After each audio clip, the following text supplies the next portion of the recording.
are delighted to have in our studio, as we do always on the cusp of his State of the City speech, Auburn City Manager Jeff Dygert, who has been City Manager since the fall of 2016. We've asked him to join us to give us a city update. We'll be talking about a lot of things that are going on at City Hall right now, this year's budget process for a budget that has to be adopted by July 1st, plans to reassess city properties, a deal to resolve the holdups on developing the Calet property on Upper State Street, and of course we'll talk a little bit about baseball, one of the manager's favorite subjects, with the return of an incarnation of the Auburn Doubledays this summer.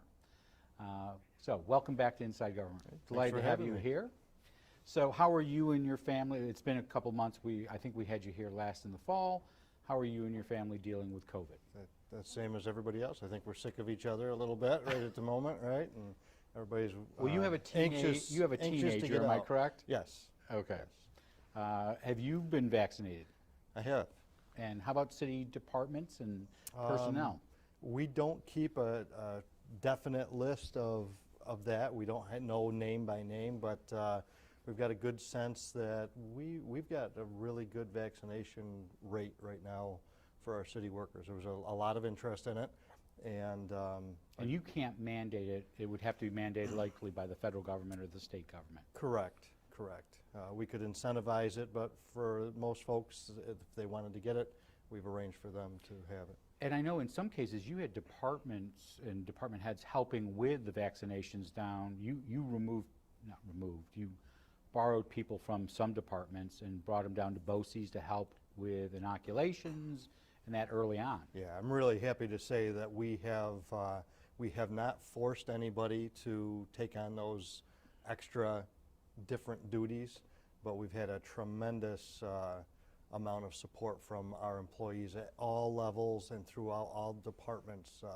We've had folks from our Public Works Department working vaccination clinics, as well as administrative staff and firefighters. And everybody they've in between. Been giving them out on a regular basis as well. Right, so we've been providing some administrative support to the extent that we can, and definitely providing quite a bit of vaccination support through the fire department.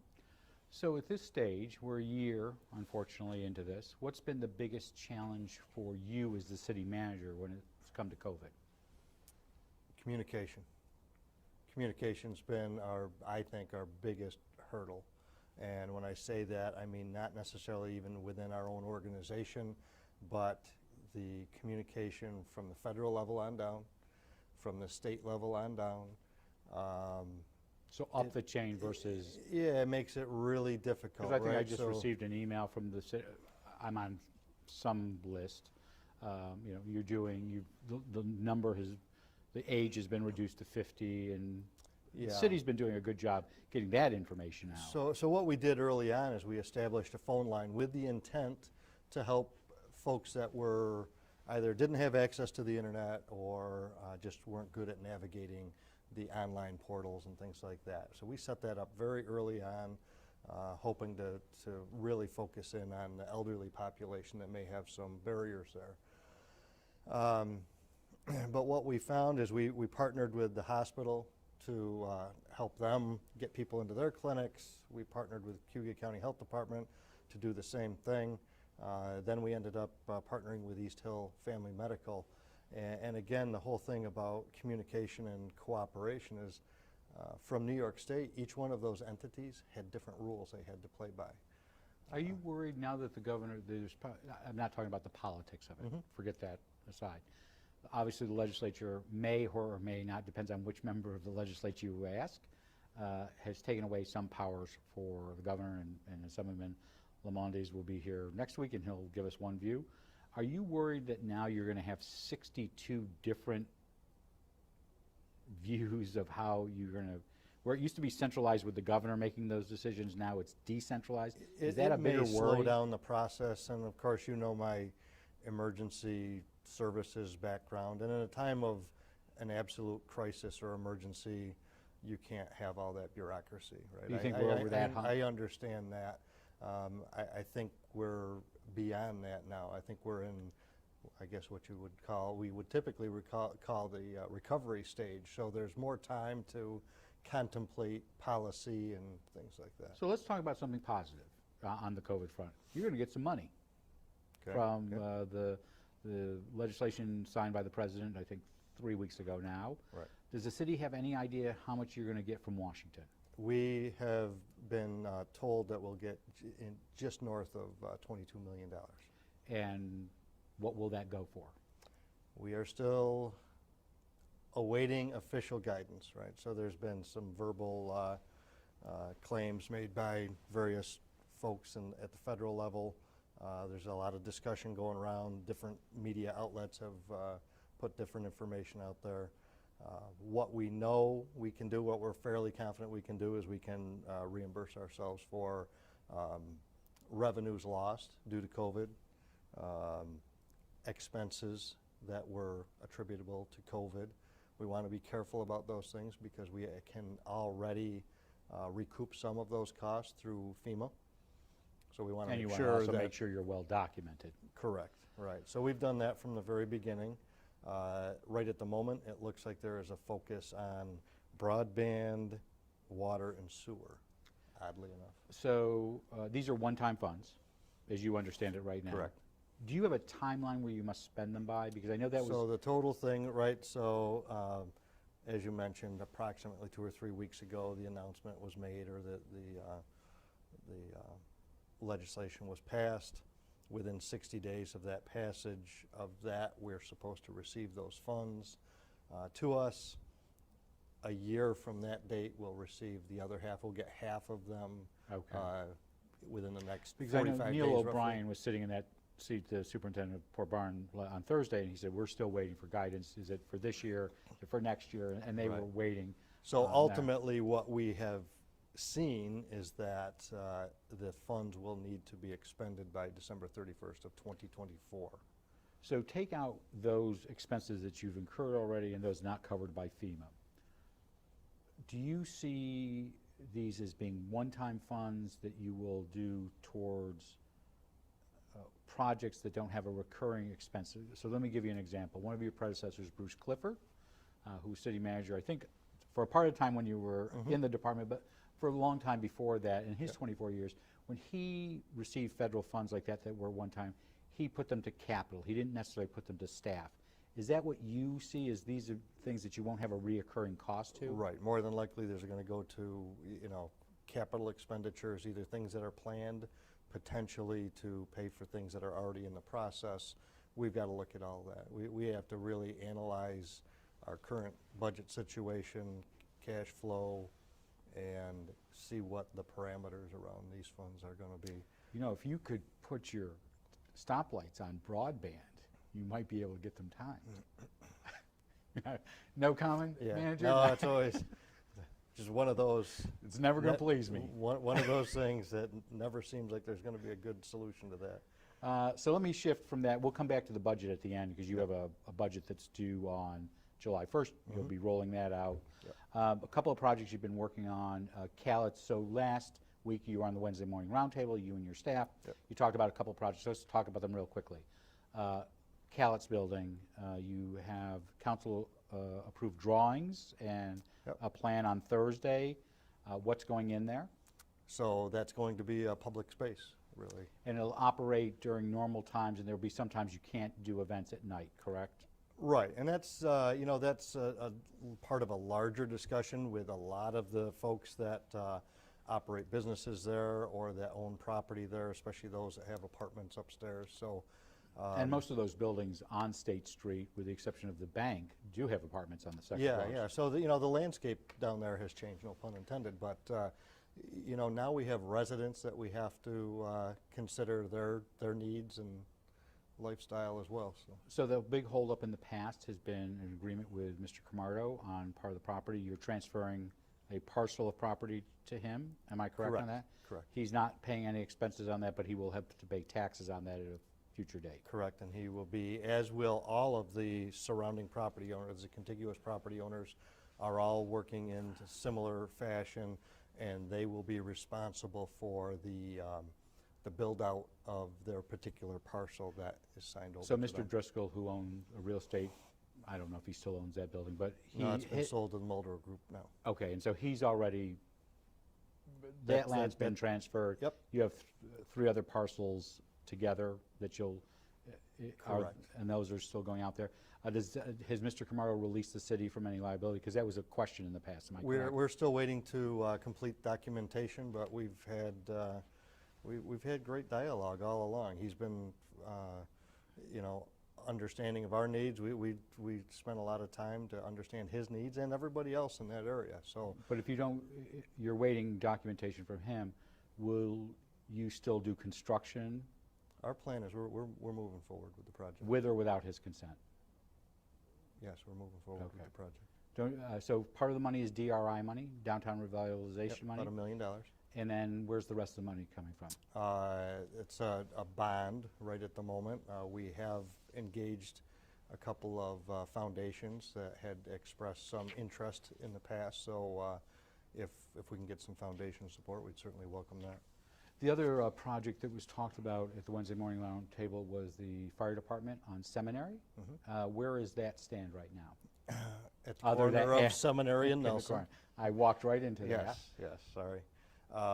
It's progressing well. The masonry work, if you drive by there now, you know, during the winter months, it was a little tough to tell. Everything was covered with plastic while they tried to keep the heat in and do masonry work. But the portion of the existing building, now you can see that has 2 new exterior walls on it. The apparatus portion is, the walls are starting to rise up from the earth there. And inside the existing portion of the building that was once a grocery store, they're actually laying out the interior walls, they're doing plumbing, they're doing heating and ventilation work and electrical work in there right now. And is that all on track from a time? Yeah, we had a few delays in the very beginning. Several of our projects had some delays along the way, some related to COVID and quarantines of workers and things like that affected everybody. We had a little bit of weather-related stuff, but we're pretty close to being on track for a September opening of that So facility. you hope it'll be operational in September. Does that mean you're closing the Clark Street Firehouse, or does that still stay? No, that'll stay. That'll stay. And what else will be housed there? And I know. So what we are doing is we're moving the operation from Market Street, or the arterial, as most people would probably refer to it as. Those apparatus, that operation will go to the new facility. Contained within that facility as well is an emergency operations center that's purpose-built for that function.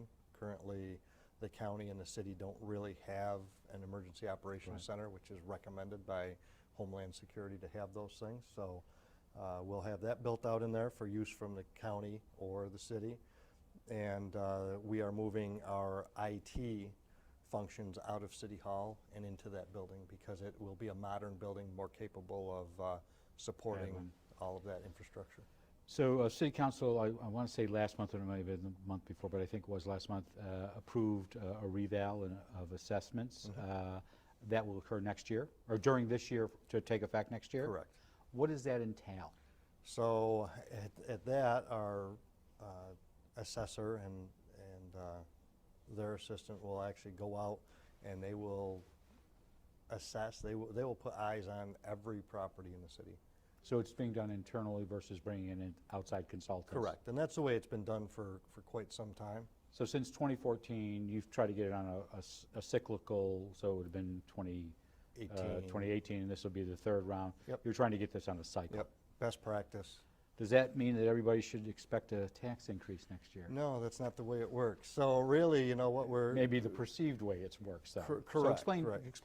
what happened. So, you know, again, the tax rate is based on the total assessed value, and then based on the needs that we have for whatever our projected budget is for any given year. So, the higher the assessed value of the total properties in the city, the lower the tax rate actually is as a percentage. But again, if I have you know, using round figures, if I have a $100,000 house that gets revaled at $120,000, yes, it can feel like...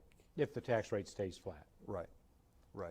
And so So you'll see fluctuation. You see that over time. and people can appeal. They Right. may not win, they could take you to court. Right. So we have a Board of Assessment Review that reviews those cases within a particular And people amount of will time. most likely be notified next January. Yes, I'm not sure of the exact time frame, but They usually send them out on the Friday before Memorial Day, or excuse me, Martin Luther King's birthday, just to drive everybody nuts. so, but that process is very methodical and meticulous. Again, every single property in the city gets valued, and not from a desk.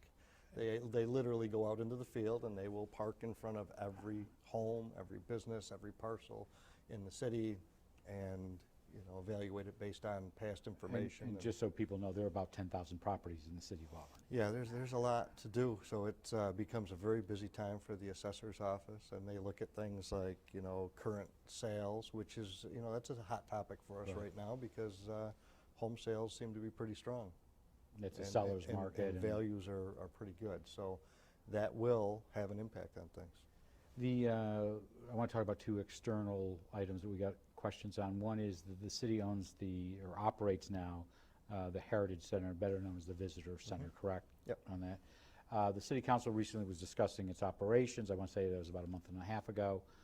You have a contract with the Business Improvement District Yes. to operate that. Was that renewed? Is that now in Yes. place? How long is Yep. that for? Off the top of my head, I don't recall. It's I think a couple of years at a time. So the worry was from critics originally was the state was going to give you $10 million, you're going to build it, and then all the operating costs were going to be the city's ad infinitum. Right. Is that the case? No, we gained some revenue from the bid actually pays a lease, and the chamber pays a lease down there. So there is income there. We generate sales tax with the Taste New York market, generates some sales tax. I don't have actual figures on that. We do have a funding stream from New York State that helps support that to the tune of So about $50,000. out of taxpayer funds, how much do Auburn taxpayers pay for? By the time we get done, I looked quick before we came over, and the budget on that thing is about $160,000, and we get at least $80,000 of that back. So about 80,000 is roughly, and Right. and some And of that's that is paid by. building maintenance and contracts for, particular services and things like that.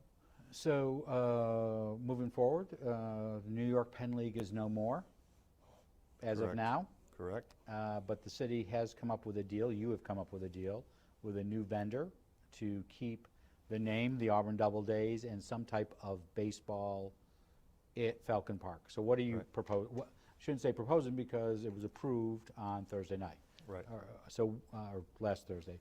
What's going on? So we spent a lot of time. We knew that baseball was near and dear to lots of folks in Auburn, and we've got a fantastic and lengthy history of baseball in the city.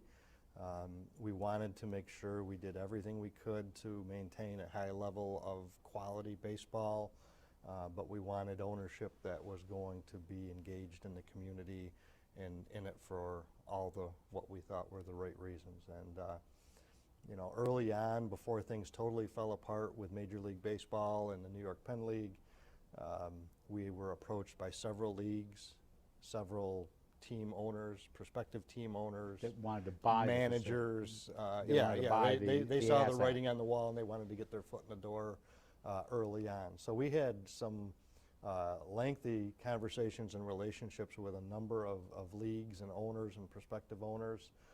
We went through a process whereby we interviewed all of those folks to find out what they proposed and what their thoughts were, what their vision was, and we ended up with a couple of gentlemen that currently own two different not minor league teams, collegiate teams, and have some history there. So explain, this is going to be a collegiate versus a minor league team. So minor Correct. league people would think, Houston or New York or Boston or Right. Washington would have, different Yeah. levels, and we were And one we of the don't levels. really necessarily think that you're going to see much of a difference in the level of skill and the level of play compared to what we had before in the short season single A.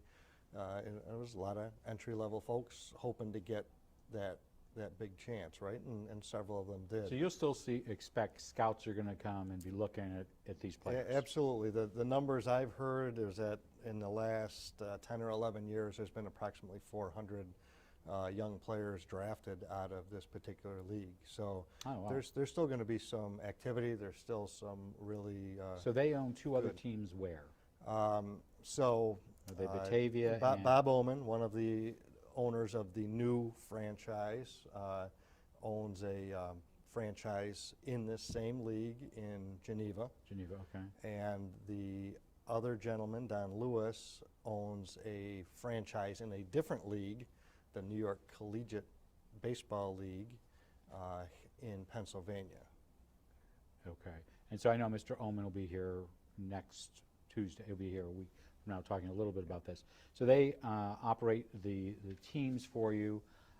Any idea how many games they'll play in a season? Off the top of my head, home games, I think we're going to be in the mid-20s. And So it'll be slightly fewer than what we about used to half see. of what we used to see. Yeah. And they're still going to be known as the Doubledays. Right. And so the city's still going to get, on merchandise, going to get a cut.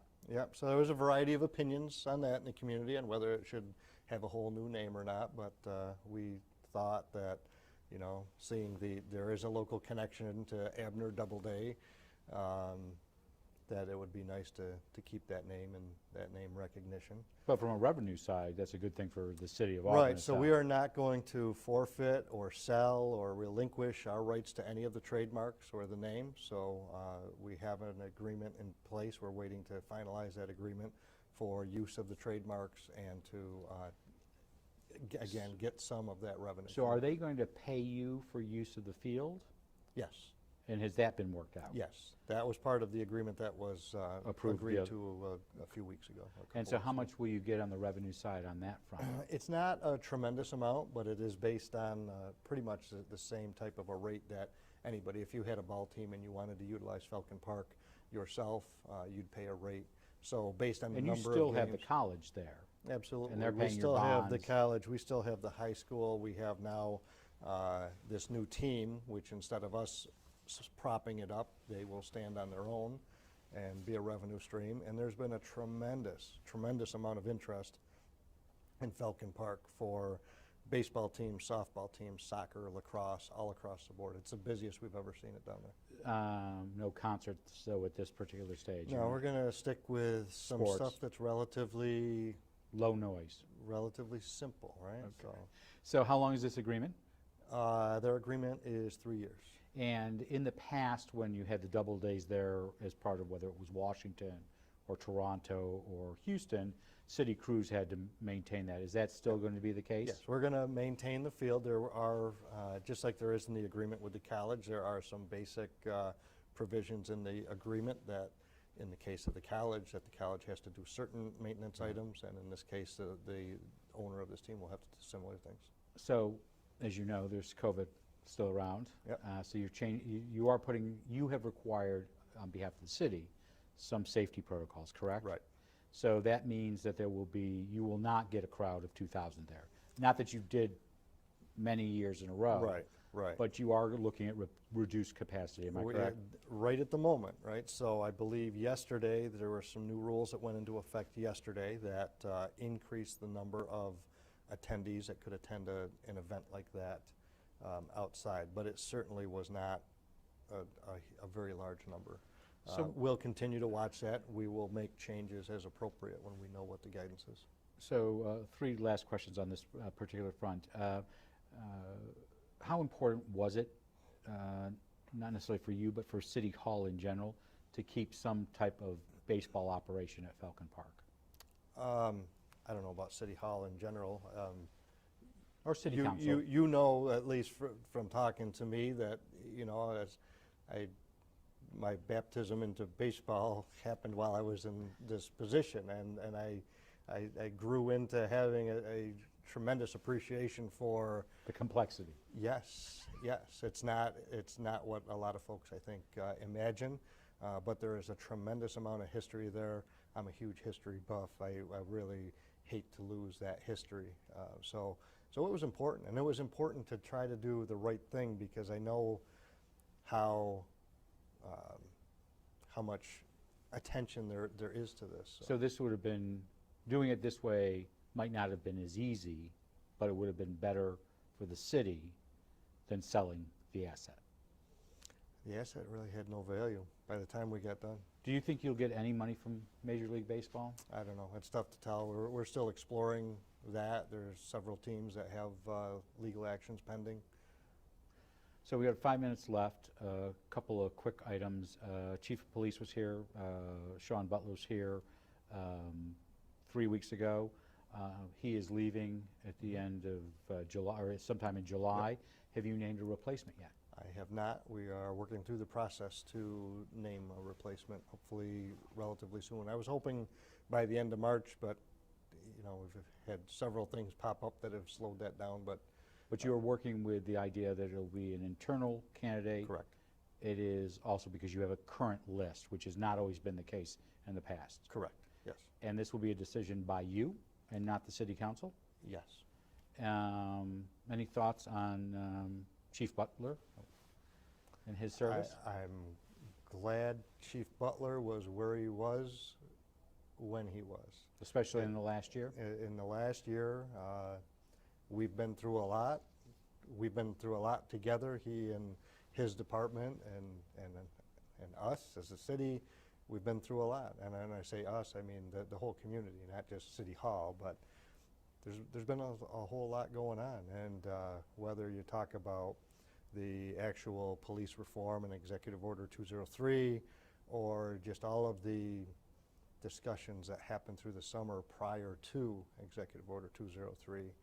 And that has all been resolved, am I correct? That has been approved by City Council, what you had to report? Yeah, we've met, I guess I'd say this, we've met the timelines that were put out by New York State, and that's fine, but it's not a done deal. It's not as though we seal the... But you have to, but there are certain benchmarks you had to hit. Correct. And you have hit those. Correct. So we've achieved everything we needed to through, based on that executive order, but there's more work to do. We've established some really, really good relationships with community groups and some community leaders that have really been helpful in other areas like COVID and vaccinations. So we've improved communication, we've expanded everybody's network, and it's helped. I mean, it's our situation with vaccinations, it certainly isn't perfect, but without some of those relationships that really started to grow. And underserved communities. Yeah. Yep. Did you try to talk the chief out of retiring? No. I have too much respect for most people to do that, right? So I always figure... And you've been a long-time city employee yourself. Yeah, Fire chief. And normally when people come to that decision, they've done a lot of soul searching. So last 2 minutes of questions is on city budget, just where you are. Mm-hmm. So where are you in the budget process right now? Well, we've gone through, all of our department heads submit a preliminary budget to us, and then the comptroller and assistant comptroller and myself go through with each department head, kind of whittle things down to try to get us closer to the mark. We're still going through that process. We are waiting, as we normally do, breathlessly for New York State to determine what they're going to do. So you've got all this federal money Yep. coming in. That might help, but again, one time, if you spent it this year, you got a problem next year. Right. Do you know where you are on the aid front when it comes to Albany for what's proposed?